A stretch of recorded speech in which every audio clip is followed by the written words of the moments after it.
ಅಲ್ಲ, ಬೆಂಬಲ ಮುಂಚಿಂದನೂ ಇದೆ. ಇದರಿಂದ ಸುಮಾರು ಜನ ರೈತರು ಬೆಂಗಳೂರಲ್ಲೂ ಸಿಕ್ಕಿ ಇದ್ರ ಬಗ್ಗೆ ಚರ್ಚೆ ಮಾಡಿದ್ವಿ. ಇದ್ರ ಬಗ್ಗೆ ಏನೇನು ಕೆಲಸಗಳನ್ನ ಮಾಡಬೇಕು, ಅದೇ ಸರ್ಕಾರದ ಜೊತೆ ಮಾತಾಡೋಂಥದ್ದನ್ನ ಇವತ್ತೆಲ್ಲ ಹಿಂದಿನಿಂದನೂ ಮಾಡ್ತಾ ಇದೀವಿ. ಅದ್ರ ಬಗ್ಗೆ ಈಗ ರೈತ ಸಂಘಟನೆ ಬೆಂಬಲ ಕೊಟ್ರೆ ನಾನು ಬೆಂಬಲ ಕೊಟ್ಟಂಗೇನೆ. ಅದೇ ರೀತಿ ಇವತ್ತು ರೈತ ಸಂಘಟನೆಯಿಂದ ಇವತ್ತೊಂದು ಕಾರ್ಯಕ್ರಮನ ರೂಪಿಸಿ ಇಲ್ಲಿ ಬೈಲ್ಮಂಗಲ ಹೋರಾಟಕ್ಕೆ ಬೆಂಬಲ ಕೊಡೋಕ್ಕೋಸ್ಕರ ರೈತ ಸಂಘಟನೆಯಿಂದ ಇಲ್ಲಿ ಬಂದಿದ್ವಿ. ಸರ್ಕಾರದ ಜೊತೆಲಿದ್ದೀರಿ ಸರ್. ಸರ್ಕಾರ ಎಷ್ಟು ಹಠ ಮಾಡಿ ರೈತರ ಭೂಮಿನ ಕಿತ್ಕೋಬೇಕು ಅಂತ ಈಗಾಗಲೇ ಫೈನಲ್ ನೋಟಿಫಿಕೇಶನ್ ಮಾಡಿದೆ ಸರ್.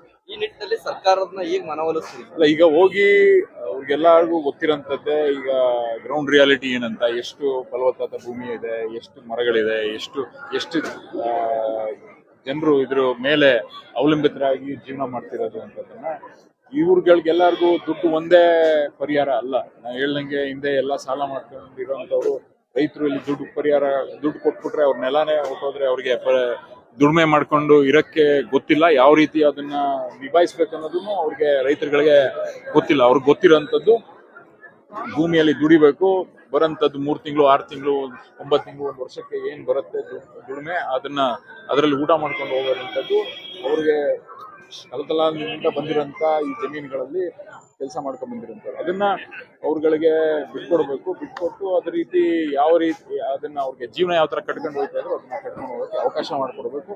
ಹೌದು, ಎಕ್ಸ್ಪ್ಯಾನ್ಷನ್ ಮಾಡಬೇಕು. ನಿಮ್ಗೆ ಗೊತ್ತಿರೋಂಗೆ ಡೆವಲಪ್ಮೆಂಟ್ ಅಂದ್ರೆ ಏನು ಅಂತ ಒಂದು ಪ್ರಶ್ನೆ ಕೇಳ್ಕೋಬೇಕಾಗಿದೆ. ಇರೋವ್ರನ್ನ ಒಕ್ಕಲೆಬ್ಸಿ ಡೆವಲಪ್ಮೆಂಟ್ ಮಾಡ್ಬೇಕಾ, ಅಥವಾ ಇರೋವ್ರಿಗೆ ಯಾವ ತರ ಡೆವಲಪ್ಮೆಂಟ್ ಅವ್ರು ಏನ್ ನಡ್ಕೊಂಡು ಹೋಗ್ತಾ ಇದಾರೆ ಅದೇ ರೀತಿ ನಡ್ಕೊಂಡು ಹೋಗ್ಬೇಕು ಅನ್ನೋದ್ರ ಬಗ್ಗೆ ಪರಿಶೀಲನೆ ಮಾಡಬೇಕು. ಡೆಫಿನೆಟ್ಲಿ ಅದ್ರ ಬಗ್ಗೆ ನಾನು ಯಾವಾಗಲೇ ಪ್ರಸ್ತಾಪ ಮಾಡಿದೆ. ನಾನು ಮಾತಾಡ್ಬೇಕಾದ್ರೆ ಇಲ್ಲಿಂದ ಯಾರ್ಯಾರು ಬರ್ತಾರೆ, ಅವ್ರನ್ನ ಈ ಭಾಗದ ಜನರು ಮುಖಂಡರುಗಳು ಯಾರ್ಯಾರು ಇದಾರೆ, ಈ ಹೋರಾಟ ನೇತೃತ್ವ ಯಾರು ವಹಿಸ್ಕೊಂಡಿದ್ದಾರೆ ಅವ್ರನ್ನ ಕರ್ಕೊಂಡು ಹೋಗಿ ಮಾನ್ಯ ಮುಖ್ಯಮಂತ್ರಿ ಅವ್ರ ಹತ್ರ ಇದನ್ನ ನಾವು ಅವ್ರಗಳ ಜೊತೆಗೆ ನಾವು ಧ್ವನಿಗೂಡಿಸಿ ರೈತ ಸಂಘಟನೆ ಜೊತೆ ನಾವು ಇದ್ದು ಅವ್ರಿಗೆ ಏನ್ ನ್ಯಾಯ ದೊರಕಿಸ್ಕೊಡ್ಬೇಕು ಅದೇ ರೀತಿ ನಾವು ಹೋರಾಟನ ಮಾಡಕ್ಕೆ ಇನ್ನೂ ಗೊತ್ತಿಲ್ಲ.